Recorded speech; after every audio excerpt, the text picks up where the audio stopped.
வணக்கம் நேர்களே. நாம் இன்றைக்கி பார்க்குறது என்னென்னா கச்சபேஸ்வரர் கும்பாபிஷேகத்தை பற்றி தான் பார்க்க போகிறோம். இது காஞ்சிபுரத்தில் இருக்கிற முக்கியமான சிவாலயத்தில் ஒன்று இந்த கச்சபேஸ்வரர் திருக்கோயில். கச்சபேஸ்வரர் திருக்கோயில் பார்த்திங்கன்னா 2005க்கு அப்புறம் இப்போ ஒரு குடமுழுக்கு பண்ணுறாங்க. கச்சபேஸ்வரர் கச்ச என்பது ஆமையை குறிக்குது, ஈஸ்வரர் என்பது கச்சபேஸ்வரர் என்று ஸ்தலம் சொல்லுது. இந்த ஸ்தலத்தில் பார்த்திங்கன்னா ஆமையோடையால் தசாவதாரம் எடுத்தப்போ விஷ்ணு ஆமையோடையிலிருந்து சிவனை வணங்கினதாக ஒரு ஐதீகம் இருக்குது.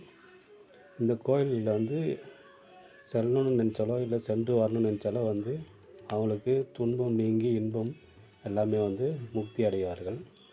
இந்த திருத்தலத்தில் இருக்கிற அதுவும் இல்லாத இந்த தீர்த்தம் இருக்கிறதுல மிகவும் சக்தி வாய்ந்ததாக கருதப்படுது. இந்த தீர்த்தத்தில் தெளிச்சிட்டாலோ இல்லை இந்த குளத்தினுடைய தீர்த்தத்தில் குளித்தாலோ அனைத்து துன்பங்களும் நீங்கி முக்தி அடைவதாக நம்பப்படுது. எல்லா சித்திகளும் அடைவார்கள்.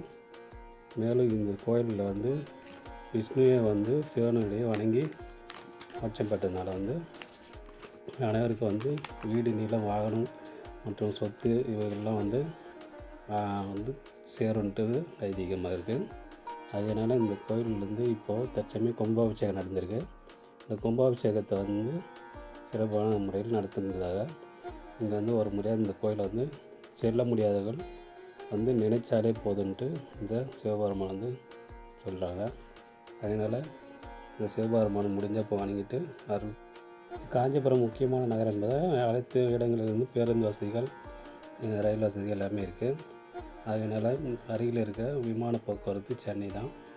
முடிஞ்சவரை போய்ட்டு தரிசிங்க, இந்த பலனை அடைங்க. நன்றி, வணக்கம். சேனல் சப்ஸ்கிரைப் பண்ணுங்கள், ஃபேஸ்புக்கில் பார்க்குறவங்க ஃபாலோ பண்ணுங்கள். மேலும் புதிய தகவலுடன் வேறு ஒரு இடத்துலேருந்து நம்ம பார்க்கலாம். நன்றி.